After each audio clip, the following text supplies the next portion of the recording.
Kenapa tiba-tiba berubah sekarang? Yang cawe-cawe di MK ya hakim MK lah. Yang bisa mengawasi, menilai adalah Mahkamah Agung atau Mahkamah Konstitusi? Ya Mahkamah Agung. Ya. Tentu ada pertimbangan untuk mengusung Anies, ya kan? Realita yang terjadi hari ini, bahwa tingkat pasangan terhadap seluruh keturunan bersama. Mohon maaf untuk Bapak Ibu yang hari ini mengalami kemacetan. Bapak Ibu mengalami kemacetan hari ini, tapi kami pastikan macet 5 tahun ke depan.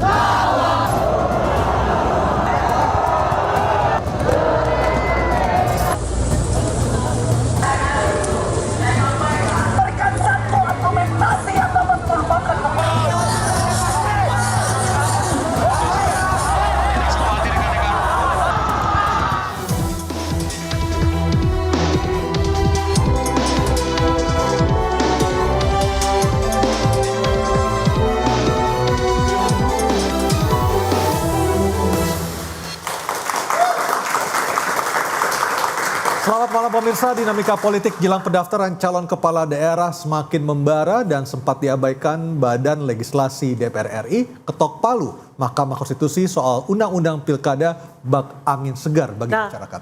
Nah hari ini masa dari berbagai golongan turun ke jalan mengawal putusan MK. Revisi Undang-Undang Pilkada batal disahkan oleh DPR RI. Demokrasi negeri kini diuji. Akankah koalisi parpol berubah lalu muncul banyak calon kepala daerah atau hanya ada koalisi raksasa dan calon tunggal di mana-mana? Bersama saya Anisha Dasuki Dan saya Aryo Ardi. Inilah interupsi sah Pilkada 2024 ikut putusan MK. Dan pemirsa sudah ada 4 narasumber yang akan membahas putusan terhangat yang baru sekitar belum sampai 1 jam yang lalu. Ya. Di sebelah kanan saya ada Bang Ciko Hakim, Selamat malam. PD Perjuangan, dan Malam Bang. Bang Ray Rangkuti, pengamat politik. Selamat malam. Dan di sebelah kiri saya untuk melengkapi narasumber yang hadir malam hari ini sudah hadir 2 orang narasumber. Yang pertama adalah Bang Ade Armando, politisi dari PSI. Selamat malam Bang Ade. Malam. Ada Bang Panel Barus, Bendahara Umum Projo. Selamat malam. Malam. Panel. Selamat malam. Baik, di acara ini silakan berdebat, kalau dipotong jangan baper karena ini adalah interupsi. Dan ada 1 narasumber kami yang berada di floor, Muhammad Ruliandi, pakar hukum tata negara. Selamat malam Mas Ruli. Dan juga ada mahasiswa dari UPN Veteran Jakarta dan juga dari BSI yang tadi pagi ikut demo di DPR. Selamat malam. Luar biasa, jam segini masih on ya. Dari pagi udah standby ini saya di DPR ya. Betul sekali. Nah pemirsa, putusan MK ini menjadi sinar terang dari gelap ancaman kota kosong pilkada.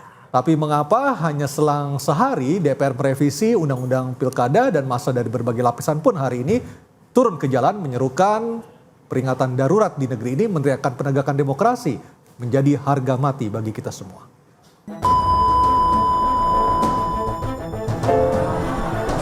Bahwa demokrasi di Indonesia telah mati.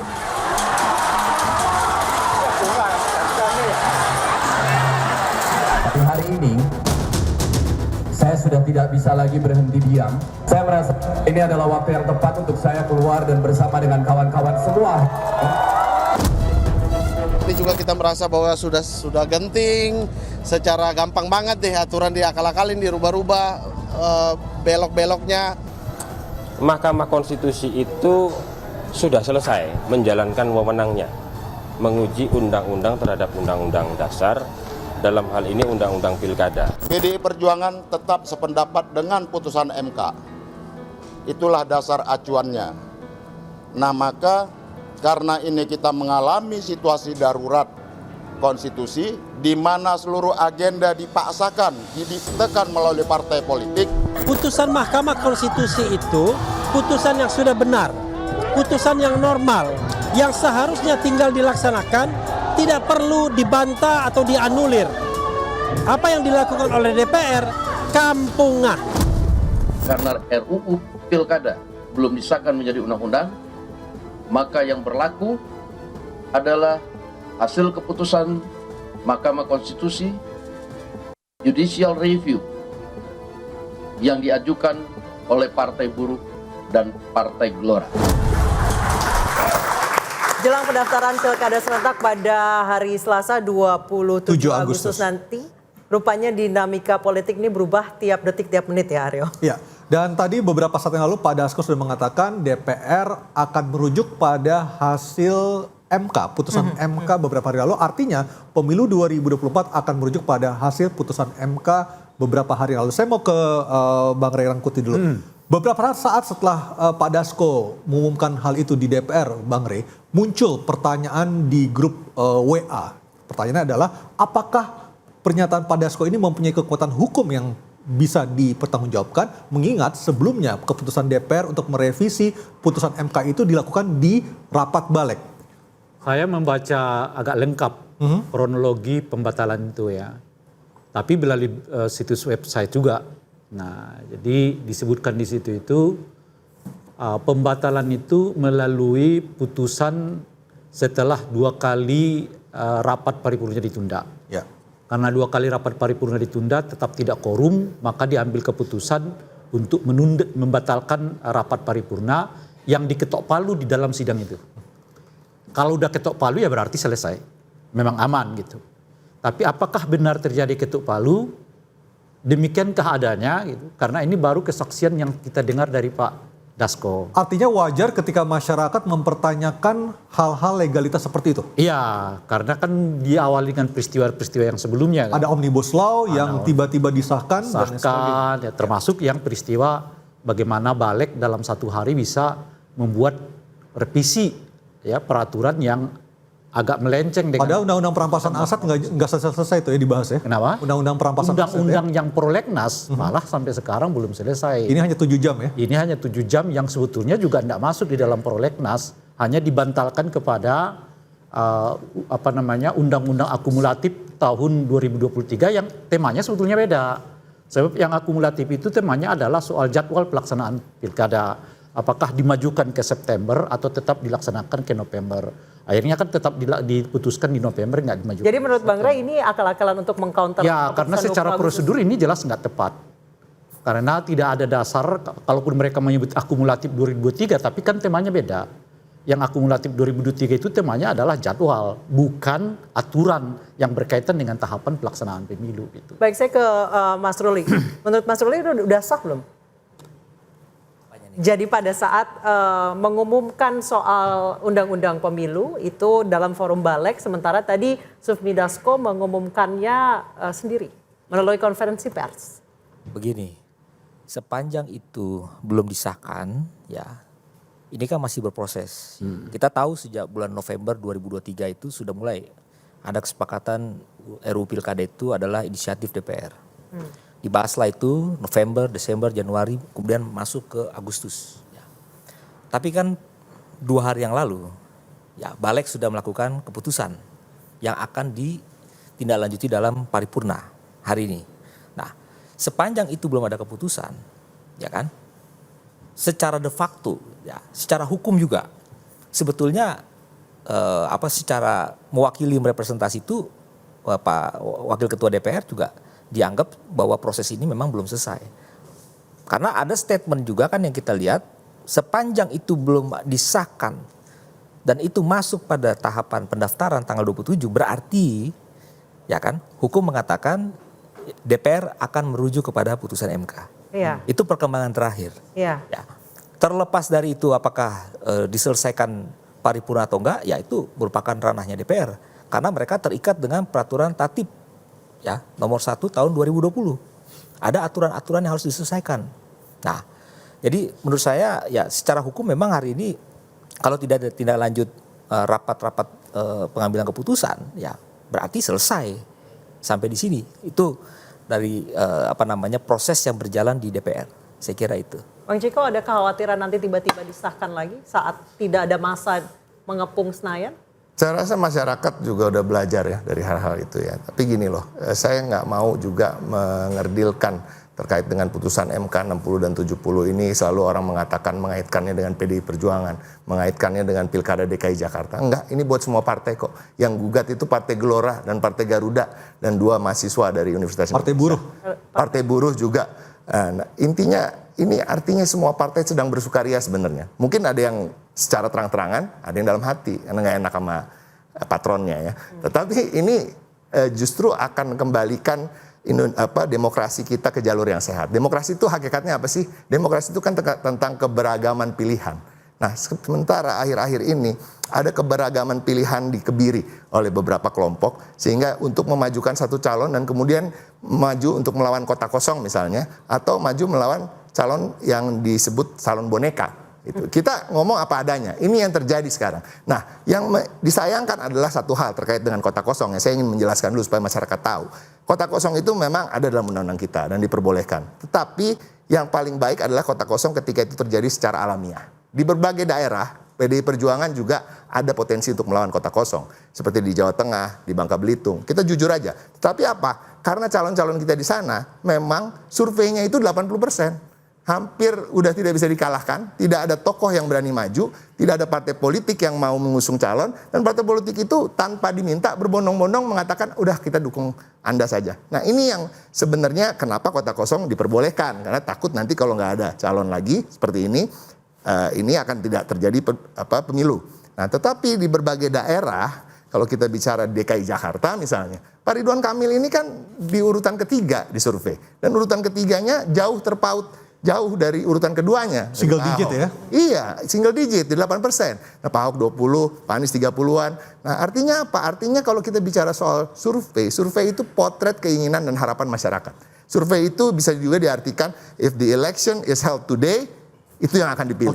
Kira-kira begitu. Nah ini dicoba untuk tidak dilakukan sehingga memajukan calon yang sebenarnya bukan mayoritas yang menginginkan. Gitu. Nah ini artinya apa? Saya tidak mengatakan soal Ridwan Kamil hanya sebagai contoh ya, tapi ini terjadi di daerah-daerah. Dan saya yakin, tadi saya ulangi, partai-partai politik sedang bersukaria. Tapi ada yang terang-terangan, ada yang dalam hati. Oke. Saya mau ke Bang Ade dulu. Bang Ade, dengan putusan DPR malam hari ini dari Pak Dasko tadi, apakah akan mengubah lagi strategi dari Kimplas termasuk PSI di dalamnya? Nah ini salah satunya yang bersukaria. Saya mau komentar ini.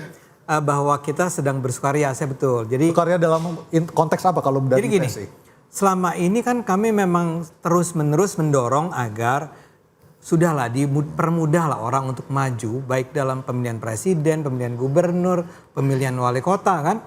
Itu selalu ditolak oleh Mahkamah Konstitusi. Mahkamah Konstitusi nggak pernah mau berubah bahwa syarat minimal orang menjadi calon presiden misalnya mendapat dukungan dari 20%. Ya, itu nggak pernah diubah selama ini. Jadi sekarang ini sebuah presiden historis yang penting nih. Habis ini kita akan bilang nih bahwa nanti kalau ada pemilihan apapun lagi, maka harusnya nggak ada lagi 20%. Kalau perlu 7,5% juga atau barangkali bahkan nggak perlu ada berapa threshold kan. Begitu juga dengan parliamentary threshold kan. Kita kan juga kita sudah berulang kali dan akhirnya diputuskan kemarin. Cuman kemarin itu diputuskan bahwa yang 4% itu loh. Bahwa untuk bisa maju ke parlemen harus dapat 4%. Akhirnya sekarang sudah diubah. Ya, cuma tidak akan diberlakukan sekarang. Mahkamah Konstitusi bilang nanti baru akan diberlakukan 2029. Nah, buat saya ini ada menariknya dan ada anehnya. Ya, pertama-tama adalah menarik dan penting bahwa kita betul-betul sedang berjalan di roda demokrasi nih. Bahwa mulai sekarang kita nggak akan lagi hambat. Mudah-mudahan nih Mahkamah Konstitusinya konsisten ya. Setelah ini juga mengubah peraturan tentang berapa persentase untuk bisa memajukan calon presiden. Mudah-mudahan 7,5% juga at least. Ya, itu satu. Kedua, tapi memang pertanyaannya adalah kenapa tiba-tiba berubah sekarang? Ya, setelah misalnya contohnya yang tadi yang parliamentary threshold, masyarakat meminta agar itu diubah, akhirnya diputuskan bahwa iya memang nggak usah 4%, tapi kan diberlakukannya bukan tahun ini. Dibilang bahwa iya kita berlakukan, tapi buat nanti ya, tahun 2029. Tapi kali ini, si Mahkamah Konstitusi menyatakan itu berlaku sekarang. Ya, itu keren artinya, memang gak usah ditunggu-tunggu lagi. Tapi kemudian satu hal yang barangkali teman-teman perlu ketahui juga adalah, saya juga setelah baca di media kan, Partai Gelora itu komplain. Sebetulnya mereka tidak pernah meminta agar diturunkan Tetapi kan yang gugat Gelora Bang Ade. Justru PMK. itu, ini kan menarik nih. Pertanyaannya kan gini, judul beritanya kalau nggak salah yang diminta apa, yang dikasih apa oleh Mahkamah Konstitusi.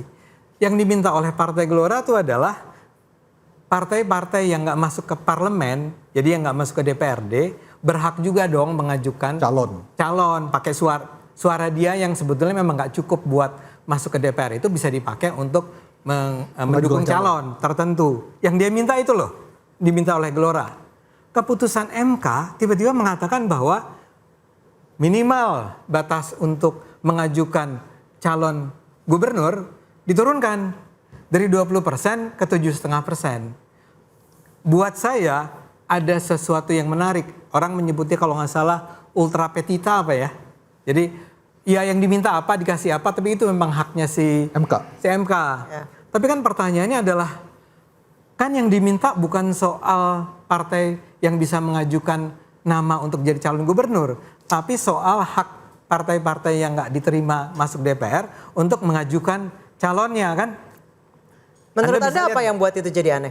Nah itu makanya tadi. Ada invisible hand juga atau invisible gimana? hand misalnya tadi kan pertanyaan-pertanyaan dari Bung Ciko ini kan menurut saya barangkali kemarin juga dibicarakan di stasiun televisi lain. Ini dibikin nih Mahkamah Konstitusi karena melayani kepentingan PDIP ya. Ciko langsung bilang tadi, enggak dong. Yang diuntungkan oleh keputusan ini adalah bukan cuma PDIP di Jakarta atau Anies Baswedan kan. Kalau PDIP kan katanya akan memajukan Anies Baswedan. Itu menarik buat saya ya. PDIP untuk pertama kalinya berada bersama dengan kubunya Anies Baswedan. Tapi kira-kira kan gitu. Keputusan MK ini barangkali untuk melayani kepentingan PDIP. Itu spekulasi Bung Ciko ya. Kita nggak perlu terlalu anggap itu benar atau salah, juga nggak ada buktinya sih. Cuma memang ada pertanyaan besar. Yang lebih terbukti sebenarnya putusan terkait umur 30 tahun ya, kira-kira itu akan lebih bisa dibuktikan ya, walaupun agak juga kita tidak masuk bisa ke yang 30 tahun nanti kali ya. Kita bicara dulu yang ini nih ya. Buat saya memang perlu ada tuh media tuh tanya ke Mahkamah Konstitusi, Pak. Ya, kan orang yang sekarang menyatakan turun dari 20% ke 7,5% itu adalah orang-orang yang juga dulu menolak batas minimal untuk memajukan nama jadi calon presiden. Kan anggota MK tuh nggak berubah banyak, ya 9 orang itu kalau nggak salah 7 orang diantaranya adalah orang lama nih. Ada yang pensiun, ada yang satu lagi Pak Anwar Usman. Iya, satu lagi Pak Anwar Usman. Nah, kenapa sekarang berubah mindsetnya? Kan perlu diperjelas ya oleh. Oke Bang, saya ke Bang Panelis itu sebentar. sebetulnya sederhana. Ya.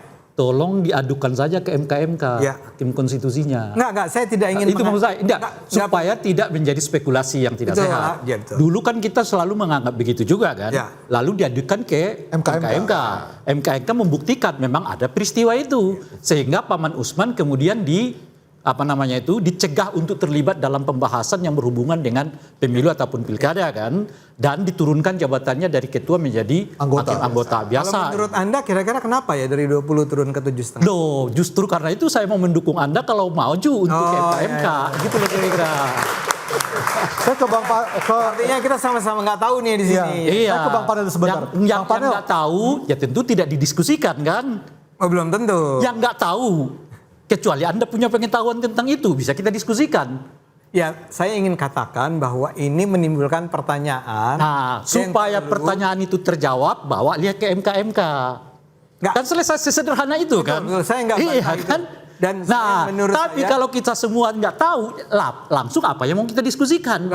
Kalau dalam sebuah botol tidak ada air minum, apa yang mau kita minum? Nah, Anda kok kayak agak khawatir gitu? Bukan soal khawatir.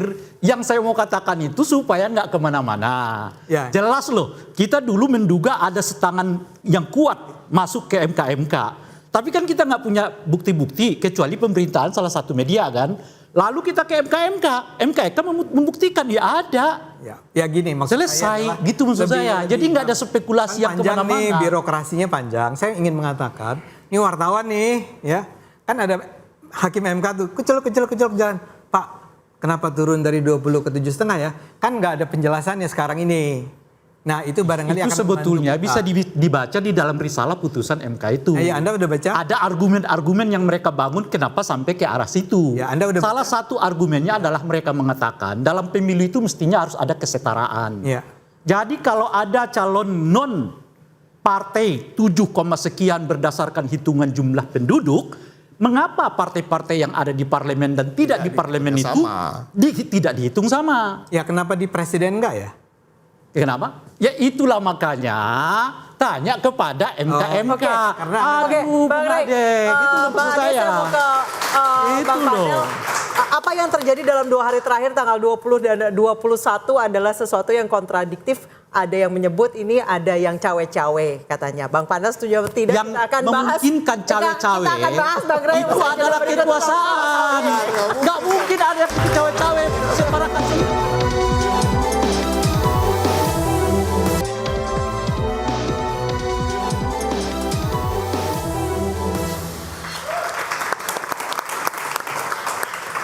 Tadi kita di segmen 1 terakhir bicara soal cawe-cawe dari Presiden Jokowi. Saya ke Bang Panel Barus. Soal cawe-cawe ini apakah juga termasuk putusan malam hari ini yang akhirnya ikut kepada putusan MK atas restu Pak Jokowi, Bang Panel? Kayaknya semua urusan ditarik ke Jokowi lagi. Jokowi lagi. Apalagi kalau ada Ray Rangkuti sama Ciko. Jokowi lagi. Kan yang memulai tadi cawe-cawe ini kan Bung Ade Armando kan. Jadi kan cukup kita 8,5 tahun Jokowi positif terus. 1,5 tahun terakhir boleh lah kita kritik. Apa-apa Jokowi, apa Jokowi gitu. Saya pikir nggak ada urusannya sama Pak Jokowi lah. Ya. Yang cawe-cawe di MK ya hakim MK lah. Dia yang punya kuasa di situ, yang punya kuasa di DPR ya teman-teman anggota DPR. Termasuk keputusan DPR malam hari ini ketika mengatakan akan ikut putusan MK itu juga bukan dengan restu dari Pak Jokowi? Enggak lah. Ya, Anda meyakini itu ya? Apa-apa Jokowi, apa-apa Jokowi. Gitu loh. Ntar Anda tidur ngigo-ngigo Jokowi lagi. Jangan-jangan. Jadi gini. Bung Barus jadi gini Bung. juga itu Bung. Jadi gini Bung. Kalau kami di Projo ya. Di Projo sejak awal posisi dan sikapnya jelas. Jelasnya seperti apa? Dalam hal menghadapi pilkada kan kita juga merespon. Ya. Dari awal kita bilang Projo siap mendukung calon-calon yang didukung oleh Kim ya, teman-teman Kim, dan kita juga setuju ya bahwa di setiap pilkada sebaiknya tidak melawan kota kosong. Karena ini juga kaitannya dengan menjaga kualitas demokrasi. Itu kita sampaikan berulang kali secara terbuka, mau di Jakarta, mau di Sumut, mau dimanapun. Di Sumut, alhamdulillah Bobi Nasution ketemu lawan tanding dari PDIP, sehingga tidak terjadi kotak kosong. Tapi kita senang melihat itu. Ya, di semua pilkada kita suka kalau tidak melawan kotak kosong, sehingga kualitas demokrasinya terjaga. Dan kita siap kok memenangkan itu. Tapi ketika DPR mengatakan tidak mematuhi atau akan merevisi putusan MK, bukankah itu juga bertentangan dengan demokrasi dong harusnya? Enggak, makanya saya juga mau... Projo tidak bertentangan dengan demokrasi? Saya juga mau memberikan apresiasi ya buat teman-teman yang tadi siang turun ke jalan, ya, menyuarakan hati nuraninya, ya, itu ada kepedulian terhadap demokrasi. Saya pikir itu harus diberikan apresiasi.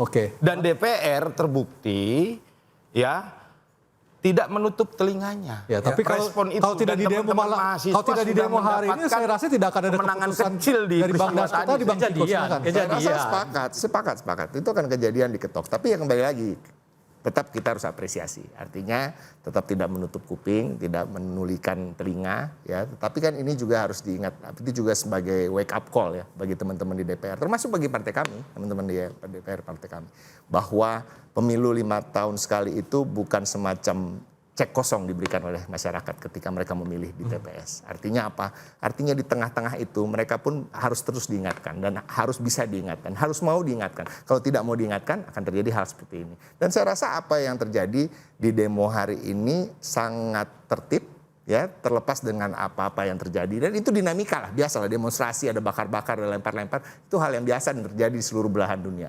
Ya, tetapi pada prinsipnya fokusnya tetap itu.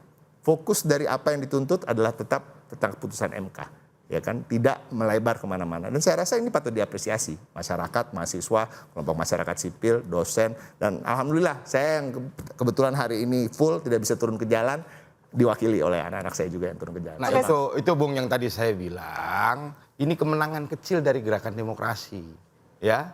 Saya pikir demokrasi ternyata nggak mati, sistem berjalan gitu loh. Demokrasi nggak mati? Iya, gitu loh.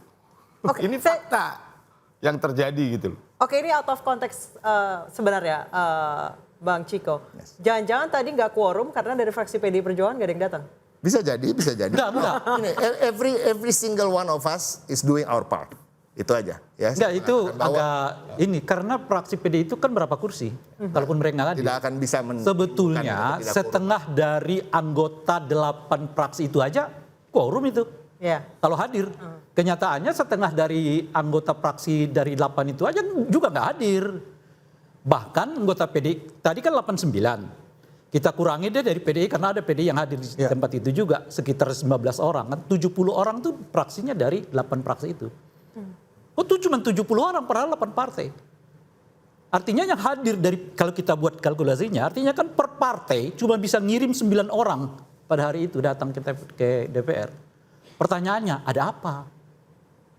Sebab kalau sebetulnya timnya itu betul-betul bersemangat lah katakan begitu ya, untuk memutuskan paripurna ini, kan tinggal mereka perintahkan setengah dari anggota mereka datang ke DPR, udah quorum. Ya, apakah juga partai-partai juga melihat bagaimana eskalasi sejak Saya kira ada unsur itu satu. Mereka tidak berani melawan karena kan sejak dari malam kemarinnya itu agar ramai. soal selamatkan namanya di sosmed juga sudah ramai. panggilan Indonesia darurat dan lain sebagainya. Yang kedua, Enggak, karena ini di luar ekspektasi Rerangkuti. Ternyata DPR-nya mendengarkan suara rakyat gitu loh. Kalau dia kan pengennya ribut, sehingga harus dieskalasi terus. Itu yang saya lihat. Bisa tahu apa maunya saya. Yang kedua adalah saya menduga ya banyak sebetulnya anggota DPR-nya juga yang nggak terlalu happy dengan cara kayak begini. Apalagi mereka yang sudah nggak terpilih kan sebagai anggota DPR kan. Masa dia mau mewariskan sebuah peristiwa dengan proses legislasi dengan cara yang kayak begini. Ya jelas nggak mau lah dia gitu. Ada beberapa yang kita bisa temui kan yang mengatakan ini udah terlalu lah. Kalaupun nggak begini mainnya gitu loh kira-kira tuh. Kalau istilahnya nggak begini mainnya kawan kata dia ya kan. Nah, jadi demokrasi itu kan sebetulnya pentingnya itu salah satu adalah soal cara. Ya kan, jadi bukan sekedar tujuan, tapi cara juga penting. Bang Rey, ini hanya untuk menegaskan. Jadi memang keputusan balik kemarin itu memang untuk mengcounter keputusan Mahkamah Konstitusi. Dengan sendirinya, mau diapain lagi? Mereka membandingkan putusan MK dengan MA kok. Yang jelas-jelas nggak sama putusannya, ini ada hal hukum tata negara. Saya ke Bang Ruli. Silakan Bang Ruli. Begini, kita bicara hukum ya. Putusan Mahkamah Agung kita hormati, itu adalah kewenangan yang diberikan oleh Undang-Undang Dasar 45. Ya, termasuk Undang-Undang Kekuasaan Kehakiman itu juga mengatakan dia boleh menguji peraturan di bawah undang-undang.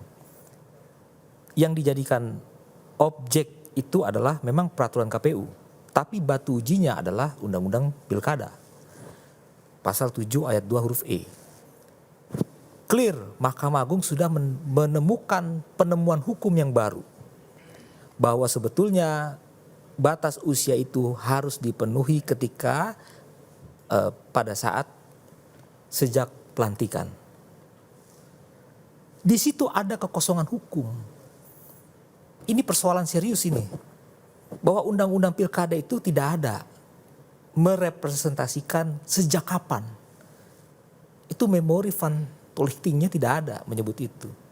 Sehingga itu diterjemahkan secara kewenangan atribusi oleh KPU melalui pasal 5. KPU sebagai penyelenggara? Iya, karena dia melakukan kewenangan atribusinya, membentuk suatu peraturan KPU untuk merinci tahapan-tahapan persiapan dan tahapan penyelenggaraan. Di tahapan persiapan itulah dia membuat satu regulasi. Maka 2010 ditafsirkan sejak kapan harus dipenuhi batas usia, sejak pendaftaran. Itu ada PKPU-nya, nomor 13 tahun 2010. Sedangkan yang menjadi objek kemarin, putusan Mahkamah Agung nomor 23 tahun 2020 adalah PKPU nomor 9 tahun 2020. Sejak kapan? Sejak penetapan pasangan calon. Beda lagi. Loh, kalau begitu gimana ke depan? Siapa yang bisa menafsirkan? Dari kacamata hukum, maka KPU punya kewenangan. Istilahnya open legal policy.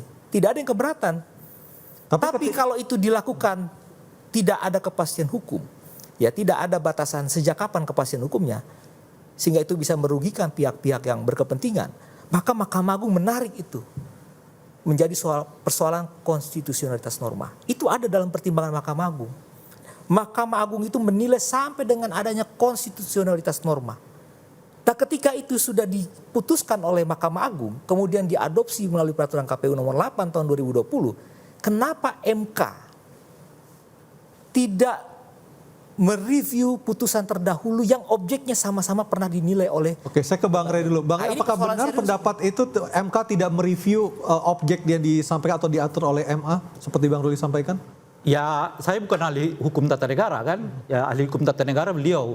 Dan oleh karena itu dipersandingkan mestinya dengan ahli hukum tata negara yang lain. Mengapa MK mengambil keputusan yang kelihatan berbeda dengan putusan MK?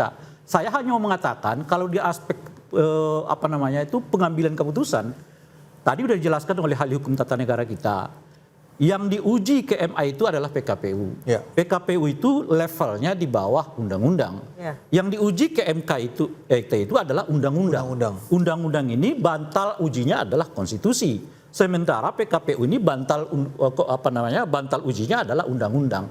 Lalu putusan MA yang sebelumnya oleh MK diputuskan berbeda lagi aturannya pada pasal yang sama. Lalu di mana kita mau ambil? Ya ambil yang putusan MK yang baru. Boleh saya tambahkan? Logika berpikir. Karena lebih tinggi undang-undang dibandingkan PKPU. Yang diubah itu sudah undang-undangnya. Ya. Sementara yang diubah oleh MA itu adalah turunan dari undang-undang yang sudah ada. Begini, Mahkamah Agung amar putusannya memuat itu dalam dicantumkan dalam berita negara. Ya. Berarti berita negara sudah memenuhi syarat dalam Undang-Undang Pembentukan Peraturan Perundang-undangan, Undang-Undang 12 tahun 2011, bahwa pasal 81 pengundangan itu 4 kategori. Pertama, dimuat dalam lembar negara, berita negara, lembaran daerah, berita daerah.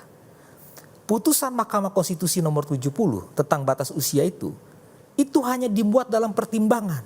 MK memberikan penafsiran lain, sedangkan amarnya adalah menolak. Kalau itu membuat satu penafsiran masuk berumusan norma baru, harusnya itu disebut dalam amar putusan. Menyatakan pasal ini bertentangan dengan ini sepanjang tidak dimaknai bahwa dipenuhi batas usia sejak masa penetapan. Dan kedua, sebentar. Kedua, harus ada diktum yang menyatakan memerintahkan untuk dimuat dalam berita negara. Jadi saya mau katakan putusan 70 itu sebetulnya tidak punya kekuatan eksekutorial, non-executable. Oke Bang Ray. Ya, pertanyaannya adalah apakah sebuah pertimbangan dengan sendirinya tidak dianggap sebuah bagian dari sebuah putusan? Itu pertanyaannya. Apakah dengan sendirinya dasar pertimbangan itu dianggap sebagai bukan putusan itu juga? Baik, oke, berbicara soal batasan usia, berarti ketumnya Bang Ade Armando nggak jadi maju di Jawa Tengah dong. Kita akan bahas saja data bersama kami di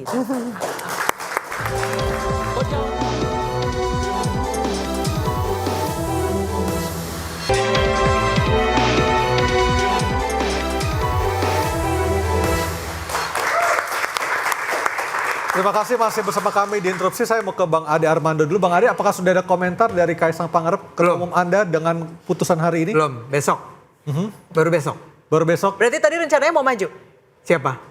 Sebetulnya gini, ya ini penting pertanyaannya. Karena Mas Kaisang itu, ketua umum kami itu, sebenarnya tidak pernah, sampai sekarang belum pernah memutuskan akan maju atau tidak, atau kalau maju mau maju di mana. Jadi sebetulnya nggak ada itu. Cuma memang kan entah siapa yang memulai, ada survei di Jawa Tengah, saya lupa waktu itu apakah LSI atau indikator kan. Tapi kan beliau tidak pernah menolak juga Bang Ade untuk dicalonkan. Iya sama, ya tidak pernah mengiyak, tidak pernah bilang saya masuk ke Jawa Tengah gitu, atau saya menolak bla bla bla. Tapi sebuah survei menunjukkan bahwa ternyata suara yang tertinggi di daerah tersebut di Jawa Tengah adalah Mas Kaisang, baru Pak Lutfi kan. Nah sejak saat itulah kemudian bergulir isu tentang oh kalau gitu dia maju di Jawa Tengah, bukan di Jakarta, seperti yang semula sempat juga dibicarakan. Tapi dengan posisi... Masa ada juga pernyataan Kaisang Mas Ade, jangan lupa. Ya. Waktu beliau ketemu dengan ketua umum PKS, dan seingat saya juga PKB, beliau mengatakan saya siap menantang Anies dan juga menantang kami. Pernah ada statement seperti itu? Iya, saya ulang, kan? Kalimat itu saya siap gitu kan. Ya. Saya siap jadi gubernur Papua juga bisa kan. Tapi kan itu adalah sebuah pernyataan. Ada kalimat menantang Anies dan Ridwan Kamil. Iya, yang terasosiasi untuk masuk ke Jakarta. Kepala daerah di Jakarta. Pertanyaan Anda tadi saya ulang. Anda tolong ulang. Pertanyaan Anda adalah apakah Mas Kaisang mau maju? mau maju. Ya. Nah itu nggak pernah ada. Nggak pernah ada ya. Ini clear buat semua penonton. Nggak pernah ada. Tapi dia pun juga tidak pernah menolak dan tidak pernah mengatakan tidak. Iya. Terus bahasa penantang itu maksudnya apa, Bang? Nggak, saya kan siap menang. Ya ini kan bahasa. Nah itu dia. Jadi harus ngomongnya saya mau. Saya belum pernah mendengar calon yang mengatakan saya mau maju. Nggak ada loh. Selalu bahasanya siap ya kan? Bukan siap. Atau Itu saya pengen gitu. Atau bahasa yang lain. Atau bahasa yang lain. Kalau rakyat menghendaki. Itu yang agak umum tuh. Ya saya nggak mau bantah. Nggak terlalu penting juga ini ya. Ini kan perlu dihadirkan ahli tata bahasa begitu. Mas, ini teman-teman PSI menjelaskan bahwa ketua umumnya belum menyatakan, tapi teman-teman ini kayak Lebih tahu ya. Mungkin lebih kan? ngobrol. Karena kalau Kaisang nggak jadi maju, segala fantasi teman-teman ini jadi tidak terbukti. Apa fantasinya? Tapi memang kan publik undang-undang ini dibuat-buat Kaisang lah bahwa Nah macam-macam. sekarang misalnya. Itu loh. Sekarang kita mengatakan. Coba buat siapa Apakah lagi? ada pernyataan Siapa yang lahirnya bulan Desember tahun 94? Coba kita Apakah ada inventarisir pernyataan nama-nama calon di daerah-daerah. Apakah ada pernyataan nggak? Gibran misalnya yang mengatakan saya siap jadi calon wakil presiden? Buat Nggak ada ini. kan? Ya buat saya ini percakapan nggak terlalu penting. Ya itu dia. Menurut saya. Tadi apa Anda katakan sebenarnya. Saya ditanya. Yang nggak boleh sebetulnya terjadi. Saya ditanya. Anak saya masih usianya semua gitu loh.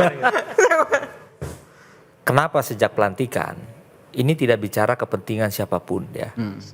Rasionalitasnya adalah orang yang duduk ya sebagai pejabat ya di usia 30 tahun itu sejak dilantik itu ideal memang secara ketatanegaraan. Setuju. Mengapa? Jabatan itu diisi oleh a nether-like person, entitas orang perorangan subjek hukum yang mengemban hak dan kewajiban. Jadi kalau dia itu dilantik pada saat usia katakanlah 30 tahun, tidak mengurangi, menegasikan syarat pendaftaran dia. Karena dia memulai kewenangan dia, tugas jabatan dia pada saat dia berusia 30 tahun. Itu memang yang harus diharapkan sebagai Kalau daftar mengemban kerja di jabatan. perusahaan apa bedanya? Apa Ya, bedanya kan ini sudah ada tanggung jawab, ada amanat, ada juga anggaran, ya kan segala macam. Ada bedanya. Kita daftar kerja kan gitu. Bagi saya argumen ini oke. Usianya ketika Tapi kerja, pertanyaan saya sebetulnya, kenapa sih di dalam setiap rekrutmen pejabat negara yang berhubungan dengan batas minimal usia itu selalu dikaitkan dengan syarat pencalonan. Di teks undang-undangnya begitu. Baik Bang Ade, silakan. Ya, saya mau katakan ini kembali ke pendapat ahli tata negara sebelumnya ya. Bahwa kan begini nih ya buat para penonton. Keputusan tentang batas usia itu sebelumnya sudah diputuskan, dirumuskan oleh KPU ya. Peraturan KPU. PKPU. Nah sekarang buat teman-teman nih harus paham. Kalau PKPU itu levelnya pemerintah. Yang bisa mengujinya, menilainya adalah Mahkamah Agung. Nah Mahkamah Agung sudah memutuskan. Oke, atau peraturannya sudah ada nih. Dan seharusnya yang menilainya adalah Mahkamah Agung. Mahkamah Agung tidak mempersoalkan itu. Tiba-tiba datang Mahkamah Konstitusi mengambil keputusan bahwa batas usianya seharusnya adalah 30 tahun berdasarkan masa pendaftaran atau apa tadi? Saat ditetapkan. Saat ditetapkan ya. Buat saya itu nggak terlalu penting apakah pada saat ditetapkan atau pada saat dilantik. Yang terpenting adalah proses hukumnya untuk menentukan pada saat ditetapkan atau dilantik itu benar atau enggak. Nah saya mau bicara begini. Pertama-tama saya ingatkan, saya tentu saja orang PSI dan tentu saja saya sangat senang kalau Mas Kaisang bisa maju misalnya di Jawa Tengah karena angkanya sangat bagus di sana. Tapi saya bicara gini, saya mengajak Anda untuk berpikir tentang sebetulnya secara legalitas ya namanya, itu boleh nggak sebetulnya MK yang memutuskan. Sementara MK sendiri sebetulnya tidak diminta oleh siapapun untuk menguji pasal tersebut. Bukankah oleh Gelora dan Partai Buruh Bang Ade? Enggak, kan saya ulang tadi. Gelora dan mahasiswa yang minta. Gelora dan Partai Buruh itu sebenarnya nggak bicara tentang Tadi ada bicara ultra petitum itu. Threshold ya, hanya threshold. Bukan threshold yang dia bilang itu. Kami partai-partai yang nggak masuk ke DPR, tolong dong diizinkan juga dihitung suaranya untuk bisa memajukan seorang calon. Kalau gitu kita balik bertanya. Ya. Boleh nggak dia menentukan usia 40 tahun ke bawah asal pernah menjadi kepala daerah? Siapa? Gibran. MK boleh nggak? Ya kan dia memutuskan. Boleh nggak itu? Boleh dong.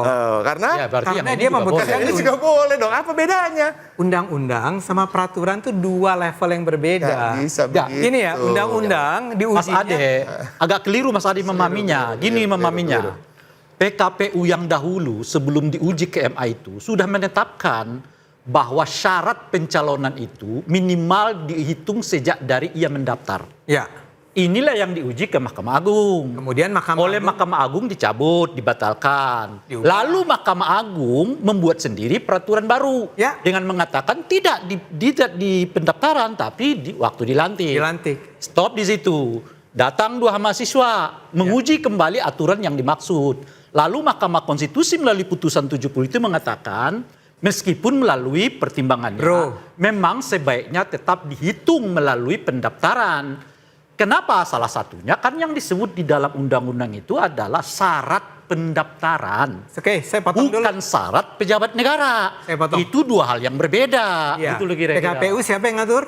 Ya KPU lah. Nggak, yang bisa mengawasi, menilai adalah Mahkamah Agung atau Mahkamah Konstitusi? Ya Mahkamah Agung. Ya. Mahkamah Agung dengan Mahkamah Konstitusi adalah 2 institusi yang berbeda tidak? Iya. Iya kan? Saya mau bilang begini buat teman-teman. Ini Anda boleh nilai sendiri. Maksud saya begini. Kalau yang pokoknya sudah dibatalkan oleh Mahkamah Konstitusi. Mahkamah Konstitusi itu ya dengan sendirinya turunannya harus ngikutin itu gitu loh. Mahkamah Konstitusi menentukan undang-undang. Iya. Oke. Pertama itu. Kedua, sebetulnya yang dipersoalkan adalah sebuah peraturan yang levelnya peraturan KPU. Betul. Yang sudah diubah oleh Mahkamah Agung. Nah sekarang seru banget ya kalau Mahkamah Konstitusi besok-besok nih ngelihat ada peraturan yang dia nggak setujui di Mahkamah Agung, dia bilang ini harus diubah. Ya nggak bisa nggak boleh.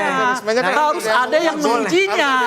Mereka nggak bisa. Nggak boleh. Makanya peraturan di level. Jadi nggak mungkin Mahkamah Konstitusi ujuk-ujuk langsung membuat putusan 70 tanpa ada yang mengajukan. Itu pertanyaannya. Hal mustahil terjadi.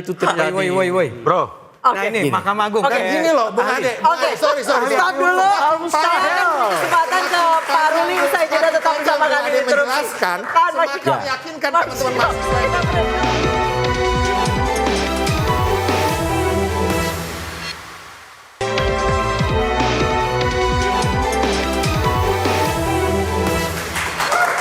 Baik, langsung saja Bang Ruli, lanjut. Ya, jadi putusan MK ya, pertama saya melihat MK punya pendirian bahwa terpenuhinya batas usia itu adalah sejak pendaftaran. Saya kira itu mundur di tahun 2010 ketika PKPU 13 2010 secara jelas menyatakan terhitung terpenuhinya itu adalah sejak pendaftaran ya. Dan itu sebetulnya 2020 sudah berbeda sejak penetapan. Nah, perdebatan itu sebetulnya dalam pendirian MK ya, dia harus merujuk pada putusan terdahulu yang pernah melakukan penemuan hukum, Rex Finding.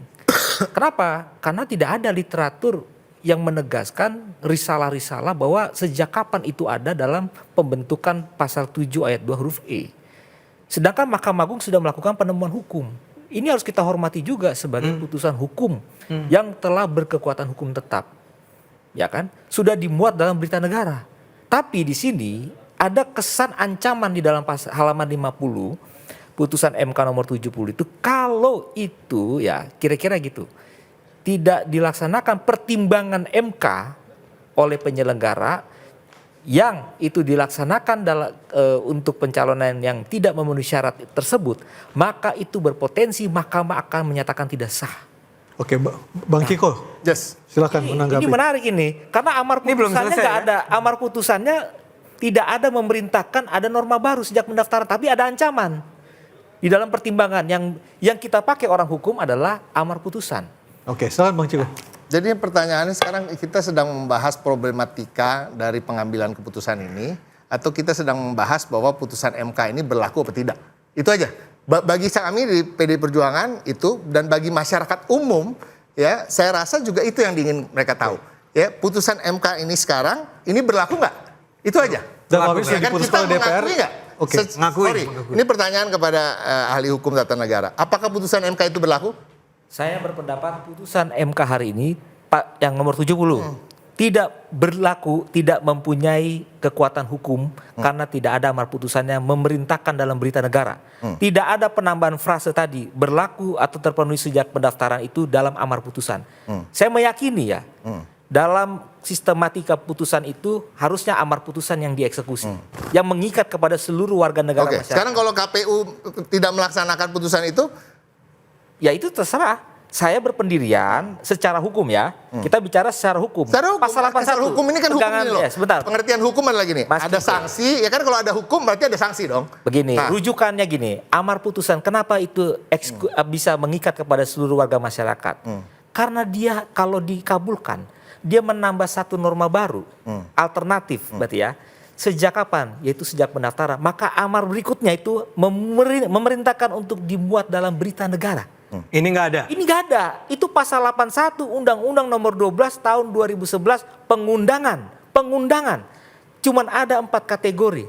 1 dimuat dalam lembaran negara, berita negara, lembaran daerah, berita daerah. Tolong ini harus dicermati baik-baik. Ya, berarti kan ini sekarang tinggal KPU bagaimana menginterpretasikan ini. Ya kan, apakah ingin mendengarkan apa yang disampaikan barusan, apa mereka ingin mendengarkan apa yang disampaikan. Tapi KPU tadi sudah mengatakan akan mengikuti putusan dari MK, Mahkamah Konstitusi. Case close, berarti kita nggak usah bicarakan lagi. Jadi Bang Ciko PDIP membicarakan problematikanya. Jadi buat kami adalah udah selesai. Oke, berarti Bang Ciko PDIP akan mengarah siapa nanti? Sebentar, akan mengarah siapa nanti ke KPU untuk Pilkada DKI? Kami belum memutuskan. Katanya mau diarak rame-rame. Kami belum memutuskan karena satu hal ya, khususnya untuk DKI Jakarta. 23. Itu kita punya kader internal yang sangat mumpuni, sangat punya rekam jejak yang bagus. Ada nama Pak Ahok, ada nama Pak Jarot, ada nama Prastio Edi Marsudi, Ketua DPRD, ada nama Mas Hendrar Priyadi. Anies nggak kan? Rano Karno. Untuk kader dari luar partai tentu ada pertimbangan untuk mengusung Anies ya kan, salah satunya. Kita masih banyak waktu juga, tanggal 27 ini masih. Kemarin Bang Masinton mengatakan akan mengantarkan Anies tanggal 27. Pun masih bisa daftar tanggal 29, kan itu intinya. Jadi belum tentu Anies juga? Belum tentu, belum diputuskan. Gini, selama belum diputuskan artinya semuanya belum tentu. Itu aja. Dan bukan hanya terkait Jakarta, semua daerah juga begitu. Baik Bang Ray, silakan tadi. Yang mana tadi itu? Siapa menurut Bang Ray ya? Karena topiknya udah ganti soalnya. Oh saya mau ini, kan pada intinya itu adalah kalau soal hukum ini kan soal uji menguji aja. Mau tafsirnya kemana-mana pun kalau nggak ada alat legalitasnya ya sudah selesai, itu tafsir biasa. Biasa itu di dalam hukum kan. Nah nanti begini menurut saya, makanya kan saya tantang tadi Mas Ade. Ada nggak ditemukan dugaan intervensi? Laporkan dong ke MK gitu. Sebab intervensi itu biasanya dimulai dari 2 hal. Pertama memang ada yang berkepentingan. Siapa yang berkepentingan ini? Ya justru salah satunya katanya kan PSI. Mereka berkepentingan. Pengadu siapa? Partai Buruh dan juga Partai Gelora. Kan mereka yang berkepentingan. Atau yang merasa diuntungkan. Siapa lagi yang diuntungkan? Saya kira semua partai-partai non-parlemen itu merasa diuntungkan dengan putusan ini. Bahkan partai-partai yang menengah ke bawah pun boleh jadi merasa ini lebih asik lagi gitu. Itu mungkin yang membuat ngapa paripurna ini tidak dapat dilangsungkan. Gitu, karena ya itu tadi, ini kan putusannya asik nih gitu kira-kira ya. Itu yang pertama. Yang kedua, kalau bukan ini, ya orang yang memiliki kekuasaan yang sangat penuh. Gitu. Siapa kekuasaan Republik ini yang sangat penuh? Ya yang bisa menggergaji dong. Misalnya pohon beringin yang sangat gede, kan misalnya begitu. Gergaji. Tunggu dulu, saya kan belum masuk ya ke pokok. Saya belum masuk nih ke intinya. Lalu apa gitu? Nah, kalau kemudian KPU manut pada putusan 70, dianggap itu nggak tepat, diuji lagi. Oke, soal gergaji menggergaji, silakan Bung Panel baru. Ke gergaji menggergaji. Sampai disebut-sebut loh berkali-kali. Saya mau mengucapkan terima kasih dan panjang umur bagi demokrasi di kita. Terima kasih juga kepada teman-teman mahasiswa yang hari ini telah memainkan perannya yang sangat penting bagi tegaknya demokrasi. Ini ucapannya tulus dari dalam hati. Tulus. Saya juga bagian dari gerakan mahasiswa di masa lalu. Ya, dan itu harus diapresiasi gitu. Dan fakta dinamika di demokrasi di negara kita ternyata berjalan, ya, tidak mati. seperti yang diyakini oleh Ray Rangkuti gitu ya. Ternyata hidup demokrasi di kita. Itulah Dan hari pentingnya, ini, sebentar itulah dulu pentingnya dong. ada Ray Rangkuti, ada mahasiswa, supaya kau bisa mengatakan demokrasi kita ini ada. Kalau Ray Rangkuti nggak ada, mahasiswa nggak ada, demokrasi itu tandanya demokrasi kita sudah tidak ada. Oke, Bang Panel silakan Selesaikan lanjut. dulu. Dan saya pikir tidak bisa juga semua urusan dikait-kaitkan dengan ini adalah cawe-cawe kekuasaan, berfantasi liar, ini ada cawe-cawe Jokowi gitu ya. Sehingga apapun yang diputuskan hari ini ya, yang kemudian nanti akan berlaku menjadi aturan main, kita harus menghormatinya. Dan kemenangan teman-teman mahasiswa saya pikir kemenangan kecil hari ini harus dinikmati ya.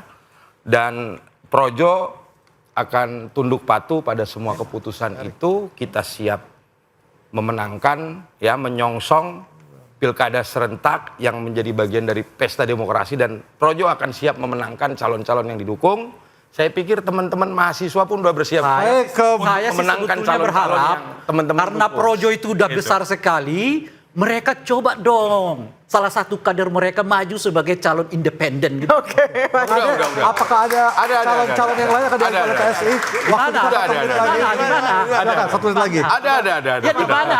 Oke, Banyak. Oh gitu. ini demokrasi nih. Dengan putusan MK ini, apakah PSI berani untuk mencalonkan calon sendiri independen terlepas dari kepentingan dari Kim Plus, Bang Ade? Ya kalau PSI sih sebetulnya punya kebebasan untuk melakukan apapun, tapi kan kita memang berada pada posisi saat ini untuk senantiasa berjalan bersama teman-teman yang lain. Nah, dalam hari ini Kim ya? Cara menerjemahkannya adalah bersama-sama Kim. Kita sama sekali nggak punya tuduhan apapun ya tentang keputusan MK ini. Kami hanya menganggap keputusannya agak aneh tadi ya. Tapi kalau ini akan dijalankan, nggak akanlah PSI jalan kemana-mana bilang demokrasi sudah mati gitu ya. Nggak pernah begitu kita. Kita jalankan aja. Nggak apa-apa kalau sekarang 7,5%, mudah-mudahan nanti pemilihan presiden juga 7,5%. Kalau ternyata Mas Kaisang nggak bisa maju, ya kita juga nggak pernah ngomongin. Harus patuh hukum. Kita patuh hukum kok. Oke, baik, terima kasih banyak Bang Ade, Bang Panel, Bang Reba, Mas Ruli Yang telah bergabung bersama kami di interupsi 5 hari jelang pendaftaran pilkada serentak. Dinamika politik pasti akan terjadi seperti hari ini. Perubahannya setiap detik, setiap menit kita nantikan keriuhan dan keramaian apalagi yang terjadi. Adik-adik mahasiswa sudah standby di posnya masing-masing. Saya Anisha Dasuk. Dan saya Ari Ardi, terima kasih atas kebersamaan Anda. Selamat malam. Sampai jumpa. Padahal itu udah sisa-sisa Thank you, Bang. suara. Thank you ya.